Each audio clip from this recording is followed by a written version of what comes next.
Good day to everyone watching my video and welcome back to my YouTube channel. आज का हमारा video BCom first year के subject business economics से है और जैसा कि आप स्क्रीन पे देख सकते हैं एक बहुत ही इंटरेस्टिंग टॉपिक जिसको मैक्सिमम स्टूडेंट्स ने बहुत अच्छी तरह पढ़ा था और समझा था, दैट इज डिमांड यानी कि मांग। कुछ लोग इसे डिमांड एनालिसिस या मांग विश्लेषण भी कहते हैं। मैंने इस वीडियो का नाम इंट्रोडक्शन टू डिमांड रखा है जिसमें हम उसके बहुत इंपॉर्टेंट टॉपिक्स को कवर करेंगे। So let's start with the video. Now first of all, demand या मांग होती क्या है? कहा जाता है अर्थशास्त्री डिमांड वर्ड को कब यूज करते हैं? जब वो किसी वस्तु या सेवा को उपभोक्ता द्वारा विलिंगनेस और एबिलिटी से खरीदते हुए देखते हैं। दैट मीन्स अगर एक कंज्यूमर उपभोक्ता दिए गए बाजार के मूल्य पे उस वस्तु को खरीदना चाहता है और खरीदने में सक्षम होता है तो वो मांग बनाता है। यहाँ पे हम क्यों बोल रहे हैं कि खरीदना चाहता है और सक्षम होता है? क्योंकि डिमांड के साथ एक वर्ड कनेक्ट होता है डिज़ायर। डिज़ायर का मतलब है मुझे कुछ खरीदने की इच्छा है, लेकिन अगर उसे खरीदने की मेरे पास पैसे नहीं हैं तो डिज़ायर डिमांड में कन्वर्ट नहीं होती। और इकोनॉमिक्स में डिमांड का एक्चुअल मतलब होता है इफेक्टिव डिमांड यानी कि प्रभावी मांग। इफेक्टिव डिमांड हम कब कहते हैं?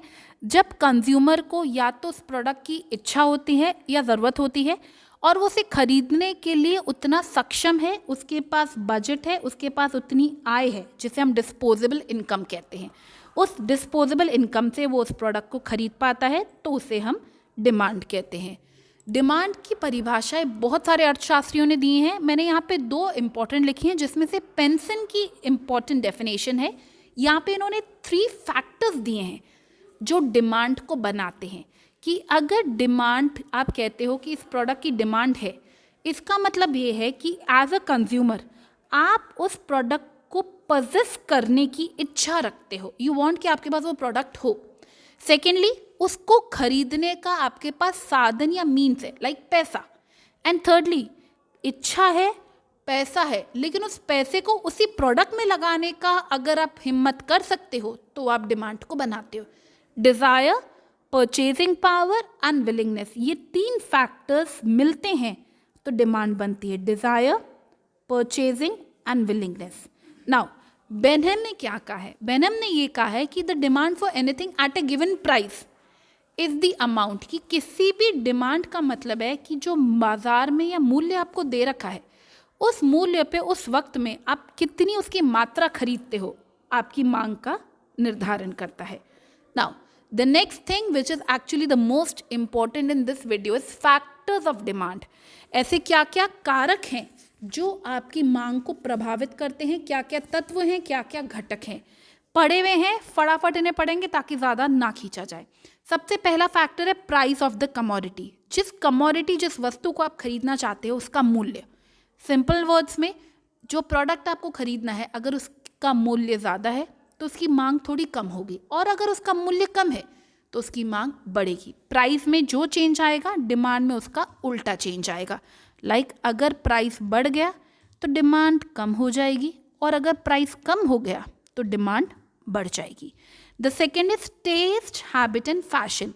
एक उपभोक्ता का स्वाद, उसकी आदत, उसका फैशन भी डिमांड को चेंज करता है। लाइक आज की तारीख में टीनेजर्स में, एडल्ट्स में चाय की जगह कॉफ़ी की तरफ रुझान है, तो हमारा टेस्ट चेंज हो गया तो कॉफ़ी की डिमांड बढ़ गई। फैशन की अगर हम बात करें तो धोती कुर्ते के ज़माने गए, आज हम सूट्स में देखते हैं मेन को, तो इसका मतलब फैशन के चेंज के कारण भी डिमांड में इम्पैक्ट आया। The third factor is change in money and real income. यही पॉइंट एक्चुअली थोड़ा सा डिफरेंट फैक्टर है जो शायद आप लोगों ने माइक्रो इकोनॉमिक्स में नहीं पढ़ा है पहले स्कूल में। Money and real income. Money income का मतलब है क्वांटिटी ऑफ मनी में फ़र्क। पहले आपके पास कम पैसे थे, अब ज़्यादा पैसे हैं, तो अगर मनी की क्वांटिटी बढ़ गई तो डिमांड बढ़ेगी, और मनी की क्वांटिटी कम हो गई तो डिमांड कम होगी। ये इजी है, लेकिन नेक्स्ट पे फोकस करो, रियल, वास्तविक आय। रियल इनकम क्या होती है? मनी की क्वांटिटी बढ़ी और घटी नहीं, लेकिन क्योंकि चीज़ों के प्राइसेस चेंज हो गए तो मनी इनकम पे फ़र्क आ गया, सॉरी रियल इनकम पे फ़र्क आ गया। फॉर एग्जाम्पल, मान लीजिए एज अ किड, बच्चे की तरह आप हर महीने 100 रुपये चॉकलेट्स पे खर्च करते हैं। उस चॉकलेट की कीमत है 10 रुपये, तो आप हर महीने कितने पीसेस खरीद पाते हैं? 10।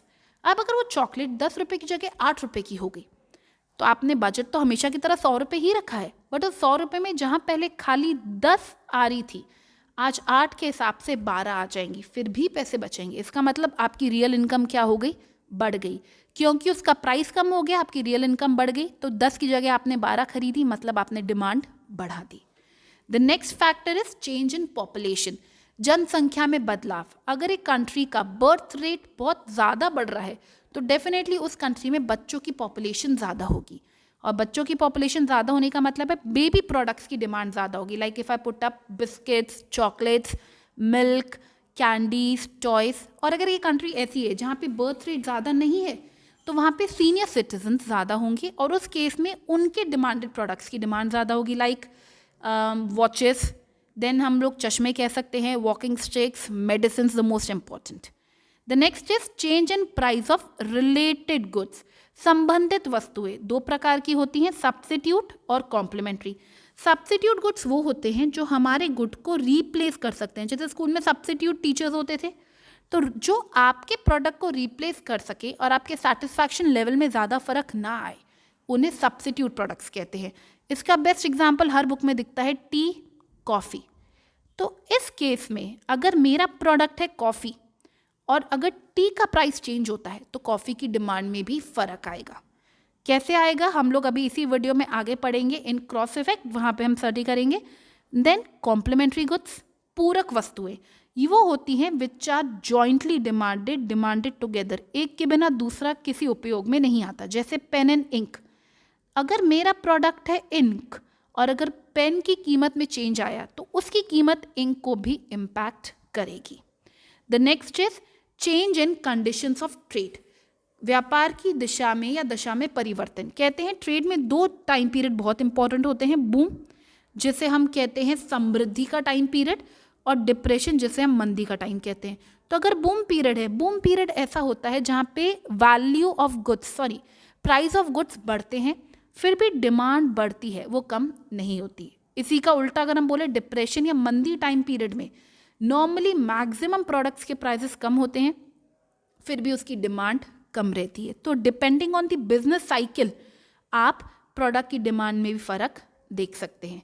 इन द सेम मैनर आगे चलते हैं। अब कुछ और फैक्टर्स हैं। The next factor is change in climate and season. क्या सीजन और क्लाइमेट डिमांड पे इम्पैक्ट करता है? Of course yes.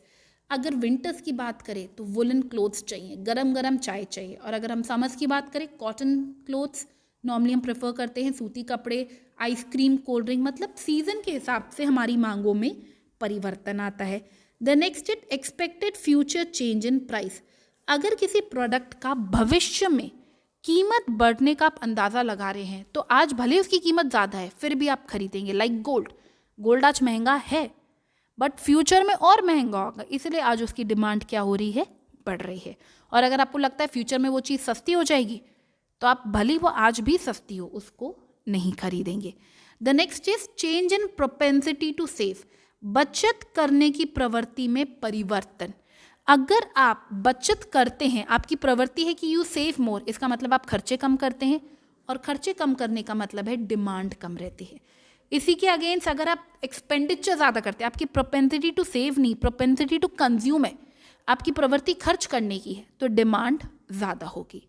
The next factor है सरकार की नीति या गवर्नमेंट पॉलिसी। पॉलिसी को दो कैटेगरीज में बांटा जाता है, लिबरल जिसे हम उदार नीति कहते हैं, स्ट्रिक्ट जिसे हम कठोर नीति कहते हैं।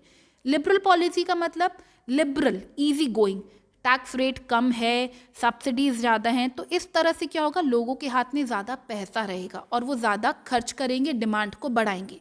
लेकिन अगर हम स्ट्रिक्ट पॉलिसी की बात करें कि अगर टैक्स रेट ज़्यादा है उसी के अगेंस्ट सब्सिडीज़ कम है तो डिमांड क्या होगी? कम होगी। क्यों? क्योंकि प्राइजेस ज़्यादा रहेंगे। देन नेक्स्ट इज तकनीकी ज्ञान या टेक्निकल नॉलेज। टेक्निक दो कैटेगरीज में आती है, either it's an advance technique और इट्स अ बैकवर्ड टेक्निक। अगर एडवांस टेक्निक की हम बात करते हैं that means cost of production क्या होगी? लो होगी, क्योंकि you have well new updated technology. Production cost कम, प्राइस कम तो डिमांड ज़्यादा। और अगर आपकी बैकवर्ड टेक्नोलॉजी है तो कॉस्टिंग ज़्यादा, प्राइस भी ज़्यादा और ultimately demand come. The last factor is social and materialistic value. अगर आप इस तरह के समाज में रहते हैं जहाँ पे स्टेटस, सोशल सिंबल, मटीरियलिस्टिक दुनिया है, तो आप डेफिनेटली गुड्स की डिमांड ज़्यादा करेंगे, like a show off pattern. और अगर आप स्पिरिचुअल और इस तरह की दुनिया में रहना ये पसंद करते हैं जहाँ पे you don't give important to all these things, तो डिमांड ऑफ गुड्स क्या रहती है? Low. This was the main thing as a topic in this video. अब इन्हीं सारे फैक्टर्स को अगर आप मैथमेटिकली एक गणितीय समीकरण में रिप्रेजेंट करते हैं तो उसे डिमांड फंक्शन कहते हैं। What is demand function? एक मैथमेटिकल इक्वेशन है जिसमें हम फैक्टर्स को दिखाते हैं। जैसे यहाँ पे ये है हमारी डिमांड की equation, quantity demanded of x, x को हम अपना प्रोडक्ट मान लेते हैं, ये फैक्टर्स है और ये डॉट डॉट दिखा रखे क्योंकि बहुत सारे फैक्टर्स हो सकते हैं। पी ऑफ एक्स का मतलब आपके खुद के प्रोडक्ट का प्राइस, पी ऑफ आर का मतलब related goods, Y income, T taste, P population etcetera. So demand function is what? Mathematical representation or a relationship between demand and the factors. Now in the same manner the next अब छोटे छोटे topics हैं। Demand schedule. Demand schedule या मांग तालिका क्या होती है? डिमांड स्केड्यूल एक ऐसा टेबल है जिसमें हम अलग अलग कीमतों पे जितनी क्वांटिटी डिमांड की जाती है उसको दिखाते हैं और इसमें प्राइस के अलावा बाकी सारे फैक्टर्स को हम स्थिर या कांस्टेंट मानते हैं। ये दो तरह के होते हैं, इंडिविजुअल एंड मार्केट। अब इनमें क्या फ़र्क होता है? इंडिविजुअल डिमांड का मतलब है जब हम खाली एक प्रोडक्ट और एक कंज्यूमर का बाइंग बिहेवियर स्टडी करते हैं। मतलब एक प्रोडक्ट है, लेट्स से अ टॉफ़ी और अ कैंडी, और उसे खाली एक कंज्यूमर खा रहा है, हम उसी का बिहेवियर स्टडी कर रहे हैं, तो वो इंडिविजुअल डिमांड है। और अगर हम उस प्रोडक्ट को जितने भी कंज्यूमर यूज़ करते हैं, सारे उपभोक्ताओं को स्टडी करते हैं, तो वो क्या बनती है? Market demand. इंडिविजुअल डिमांड में remember one product one consumer. Market demand में प्रोडक्ट तो एक ही है बट सारे कंज्यूमर्स।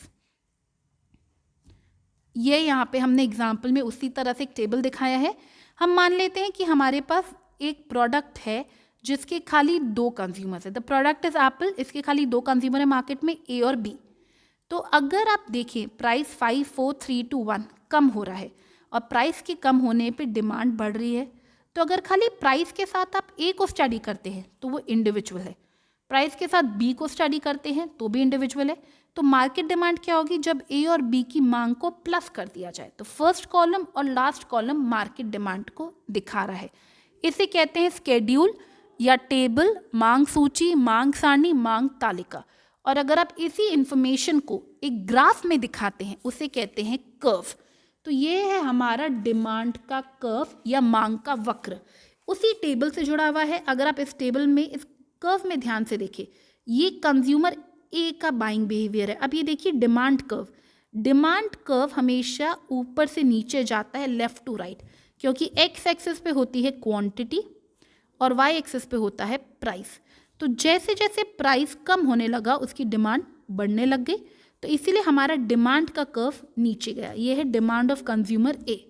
इसी तरह से डिमांड ऑफ कंज्यूमर बी। तो इन दोनों को प्लस करके बना मेरा मार्केट डिमांड कर्व, जो क्या दिखा रहा है? अगेन प्राइस बढ़ने से डिमांड कम होती है और यहाँ पे प्राइस कम हो रहा है, डिमांड बढ़ रही है। ये मार्केट डिमांड ए और बी को प्लस करके बनाई गई है कि कितना डिमांड में फ़र्क आ रहा है।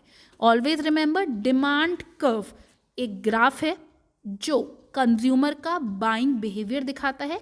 नॉर्मल सिचुएशन में ये कर्व नीचे की तरफ जाता है, इसकी ढलान नीचे की तरफ होती है फ्रॉम लेफ्ट टू राइट। क्यों?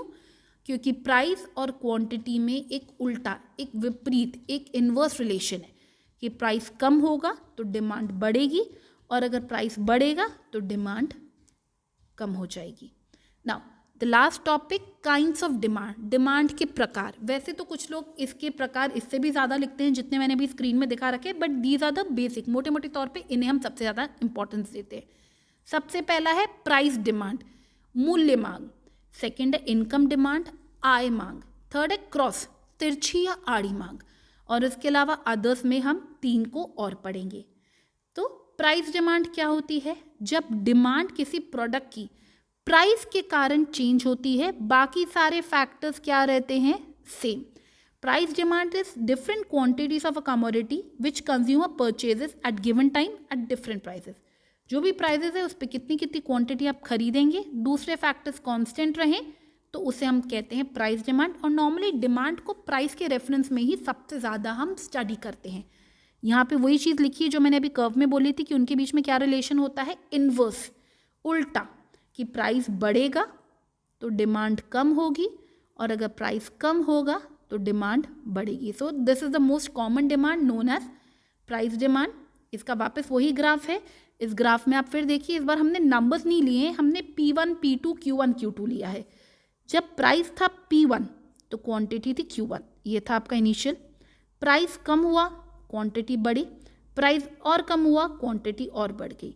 तो अगर आप नीचे ऊपर से नीचे जा रहे हैं तो क्वांटिटी बढ़ रही है, और अगर आप ऊपर से नीचे जा रहे हैं तो क्वांटिटी कम हो रही है. यहाँ पे प्राइस है, यहाँ पे क्वांटिटी है. This is X axis, this is Y axis. तो this is what price demand, जहाँ पे मेरा प्राइस फैक्टर था जो डिमांड को इम्पैक्ट कर रहा था. The second is income demand. जब आपकी आय, आपकी इनकम डिमांड को इम्पैक्ट करे तब आप दूसरे फैक्टर्स को कांस्टेंट मानते हैं, इवन प्राइस को भी कांस्टेंट मानते हैं. यहाँ पे 3 तरह के गुड्स को हम स्टडी करते हैं, नॉर्मल, इन्फीरियर और लग्जरी. मतलब एक सामान्य वस्तु, एक निम्न मतलब एक एवरेज क्वालिटी, और एक लग्जरी. अब इसका ग्राफ थोड़ा इंटरेस्टिंग है, इसको आराम से समझते हैं. एक्स एक्सिस पे क्वांटिटी है, वाई एक्सिस पे इनकम है. यहाँ पे 3 कर्व्स हैं. सबसे पहले हम नॉर्मल गुड की बात करते हैं. सामान्य वस्तुएं या नॉर्मल गुड्स क्या होते हैं? नॉर्मल गुड्स हम उन गुड्स को कहते हैं जिनकी जो डिमांड है वो इनकम के साथ बढ़ती है. लाइक नॉर्मली हम क्वालिटी से सोचते हैं कि अगर मैं इनकम बढ़ने पर इस प्रोडक्ट को और ख़रीदूंगी तो वो मेरे लिए नॉर्मल गुड है. तो इन्फीरियर गुड क्या होता है? अगर मेरी इनकम बढ़ गई और मैंने उसको ख़रीदना कम कर दिया तो वो इन्फीरियर गुड है.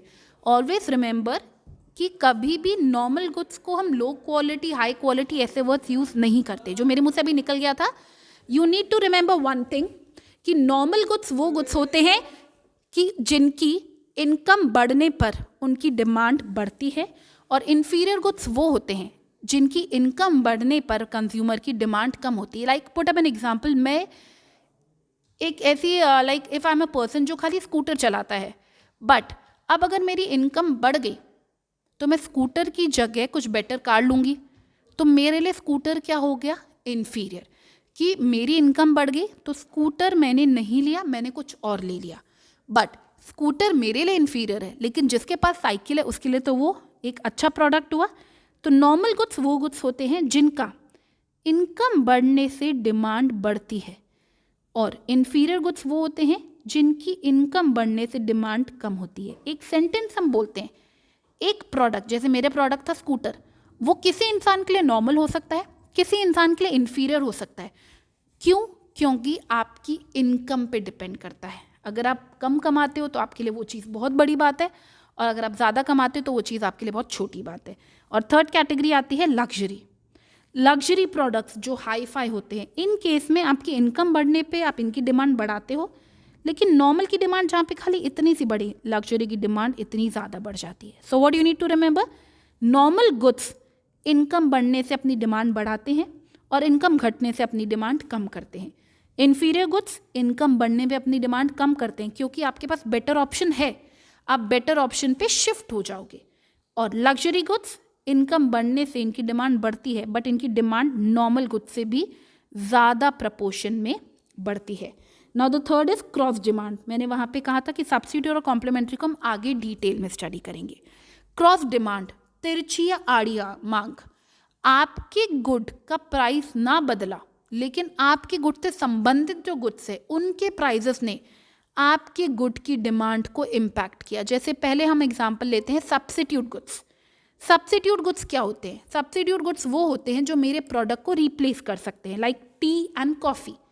अगर मेरा प्रोडक्ट है कॉफ़ी और टी का प्राइस बढ़ गया तो कुछ टी के लोग कॉफ़ी पे शिफ्ट हो जाएंगे, मतलब कॉफ़ी की मांग बढ़ गई, जबकि कॉफ़ी में कोई चेंज नहीं आया. इसी तरह से अगर टी की प्राइस कम हो गई तो मेरे कुछ कंज्यूमर्स वहाँ चले जाएंगे, कॉफ़ी की मांग को कम कर देंगे, जबकि कॉफ़ी में कोई चेंज नहीं था. इसी तरह से होते हैं कॉम्प्लीमेंट्री. कॉम्प्लीमेंट्री गुड्स वो होते हैं जिनकी डिमांड टुगेदर होती है, दे आर डिमांडेड टुगेदर. जैसे पेन एंड इंक का एग्जाम्पल मैंने बोला. अब अगर मेरा प्रोडक्ट है इंक और मेरा कॉम्प्लीमेंट्री प्रोडक्ट है पेन, पेन का प्राइस बढ़ गया तो लोग पेन कम खरीदेंगे. जब पेन ही नहीं खरीदेंगे तो इंक की ज़रूरत क्या पड़ेगी? मैं बात करी वो इंक पेन जो पहले चला करते थे, जिसमें इंक आपको रीफिल करनी पड़ती थी. तो पेन महंगा हुआ, पेन की डिमांड कम हुई। जब पेन खरीदा नहीं जा रहा तो इंक कोई काम की नहीं है, तो इंक की डिमांड क्या हो जाएगी? कम। पेन का प्राइस बढ़ा, उसने इंक की डिमांड को कम किया। तो कॉम्प्लीमेंट्री गुड में क्या होता है? अगर ये आरो नीचे जा रहा है, ये आरो ऊपर जाता है, मतलब इनवर्स रिलेशन। और सब्स्टिट्यूट में अगर मेरा प्रोडक्ट था कॉफ़ी, टी का प्राइस बढ़ा तो कॉफ़ी की डिमांड बढ़ गई। दोनों आरो सेम डायरेक्शन में जाते हैं। इस चीज़ को और ढंग से समझने के लिए have a look at this graph. यहाँ पे हमने दोनों सब्स्टिट्यूट गुड्स के ग्राफ लिए हैं, सॉरी एक सब्स्टिट्यूट एक कॉम्प्लीमेंट्री। ये सब्स्टिट्यूट गुड का प्राइस का है। यहाँ पे टी और कॉफ़ी ले लेते हैं। मेरा प्रोडक्ट क्या है? कॉफ़ी। कॉफ़ी की क्वांटिटी बढ़ी, क्यों? क्योंकि टी का प्राइस क्या हो गया? बढ़ गया। वाई एक्सिस पे टी है जो गुड बी है, और हमारा गुड ए क्या है? कॉफ़ी। तो जैसे ही टी की कीमत P1 से P2 हुई, कॉफ़ी की डिमांड बढ़ गई। तो इस केस में क्या देख रहे हैं? ऊपर की तरफ एरो जा रहा है क्योंकि दोनों सेम डायरेक्शन में है। टी का प्राइस बढ़ा, कॉफ़ी की डिमांड बढ़ी। अब कॉम्प्लीमेंट्री गुड्स वो होते हैं जो एक दूसरे के साथ डिमांड किए जाते हैं, जैसे पेन एंड इंक। मेरा प्रोडक्ट क्या था? मेरा प्रोडक्ट था इंक, और मेरा कॉम्प्लीमेंट्री प्रोडक्ट क्या था? पेन। पेन का प्राइस बढ़ गया, पेन की डिमांड कम हो गई। जब पेन ही डिमांड में नहीं है तो इंक कोई काम की नहीं, इंक की डिमांड क्या हो गई? कम। So what we can say, दोनों रिवर्स डायरेक्शन में। पेन का प्राइस बढ़ा, इंक की डिमांड कम हुई। जब आपके एरोज अपोजिट डायरेक्शन में जाते हैं, वो कॉम्प्लीमेंट्री गुड्स इंडिकेट करता है। और कॉम्प्लीमेंट्री गुड्स के केस में आपका कर्व कहाँ जा रहा है? नीचे की तरफ। This is cross demand. और सब्स्टिट्यूट के केस में आपका कर्व जा रहा है ऊपर की तरफ। This is again substitute cross demand. ये आपकी तीन मेजर है, price demand, income demand and cross demand. इसके अलावा भी कुछ और डिमांड्स हैं जिनको हम एक एक स्लाइड जितना स्टडी करेंगे। तीन मैंने और लिए हैं, जॉइंट, डिराइव्ड और कंपोजिट। जॉइंट या संयुक्त मांग क्या होती है? जैसे if I talk about bread, bread अपने आप में अगर डिमांड की जाती है तो ब्रेड जिन चीज़ों से बनती है उनकी डिमांड भी तो बढ़ती है, जैसे आटे की चक्की, ओवन, फ्यूल। तो ये वो चीज़ें हैं जिनके बिना ब्रेड नहीं बन सकती, तो दे आर डिमांडेड टुगेदर। इसी तरह से अगर एक घर बन रहा है तो घर के लिए आपको ज़मीन चाहिए, लेबर चाहिए, पैसा चाहिए, आपको सीमेंट, ब्रिक्स, ऐसे मटेरियल चाहिए। सो ये सारी चीज़ें क्योंकि एक साथ मांग की जाती हैं, इसे संयुक्त या जॉइंट डिमांड कहा जाता है। Then we have one more, derived और इनडायरेक्ट डिमांड, जिसे हम लोग कहते हैं व्युत्पन्न या अप्रत्यक्ष मांग। इनडायरेक्ट है तो अप्रत्यक्ष है, मतलब सीधे तौर पे आप इसे नहीं मांग रहे। मुझे अगर आज वुलन्स की डिमांड ज़्यादा दिख रही है तो डेफिनेटली जो वुलन्स बनाते हैं उस लेबर की डिमांड भी तो ज़्यादा होगी। तो लेबर की डिमांड इनडायरेक्ट है, क्यों? क्योंकि जो प्रोडक्ट वो बनाते हैं वो डिमांड में है। And the last one is composite demand या समग्र मांग या सामूहिक मांग। जब एक वस्तु दो या दो से अधिक उपयोग में मांगी जाती है तो उसे हम कंपोजिट डिमांड कहते हैं। Like if I put example, electricity. Electricity का क्या काम है? बहुत काम है। इलेक्ट्रिसिटी हमारी लाइट के काम आती है, फ्यूल की तरह। लाइट के अलावा फैन चलाने में काम आती है। इलेक्ट्रिक गैसेज हैं आजकल। Electricity is having a composite demand. इसी तरह से there have again an example जो मैंने स्क्रीन पे दे रखा है, फ्यूल। फ्यूल जो होता है वो बॉयलर की तरह फैक्ट्री में यूज़ होता है, डोमेस्टिक फ्यूल के लिए यूज़ होता है, ओवन्स के लिए होता है, रेलवे इंजन्स के लिए यूज़ होता है। दैट मीन्स एक ऐसा product which is demanded eight more than one type of use, उसे हम क्या कहते हैं? Composite demand. तो इस वीडियो में हमने बेसिकली पूरे डिमांड फैक्टर्स, उनके टाइप्स, उनके स्केड्यूल, उनके कर्व, इन सब को स्टडी करके ओवरऑल बेसिक डिमांड का टॉपिक फिनिश करा है। The next video would be regarding law of demand. Thank you so much for watching this video.